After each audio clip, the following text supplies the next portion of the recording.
Lors du premier tour de l'élection présidentielle, le 10 avril 2022, elle poste cette photo d'elle dans un bureau de vote du 13e arrondissement de Paris. Problème, à ce moment-là, elle n'habite pas l'arrondissement. Alors pour pouvoir y voter à tout prix, Sandrine Rousseau a fait établir à peine 3 jours avant la clôture des listes électorales cette attestation d'assurance, la domiciliant chez une amie, sans jamais y avoir habité. «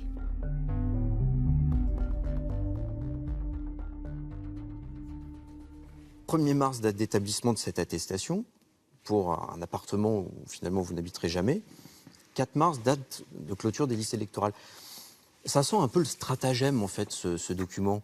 On se dit, tiens, établir un document qui est un document de complaisance, d'une certaine façon, puisque vous n'habiterez jamais là-dedans, dans cet appartement, pour à tout prix avoir une preuve de domiciliation qui vous permet de vous inscrire sur les listes électorales, de voter à la présidentielle et de dire, moi, j'appartiens à la circonscription, regardez, j'y vote. Mais je crois même que le deuxième tour de la présidentielle, j'ai déjà mon autre adresse. Il faudrait que je... Elle semble embarrassée.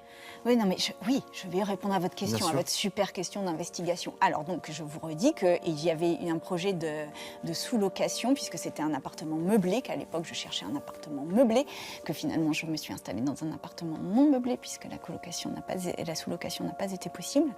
Et que par ailleurs, les listes électorales se terminant le 4 mars, oui, j'ai misé sur cette sous-location pour m'installer dans le 13e, mais encore une fois, je vais vous donner le bail pour lequel je me suis réellement installée dans le 13e et que ça s'est joué à quelques jours et que comme il y avait une clôture des listes électorales, oui, j'ai misé sur cette sous-location, oui. Ce bail, Sandrine Rousseau nous l'a fourni. Il court à partir du 14 avril 2022. Jusque-là, elle n'habitait pas dans l'arrondissement. En théorie, elle n'aurait pas dû y voter au premier tour.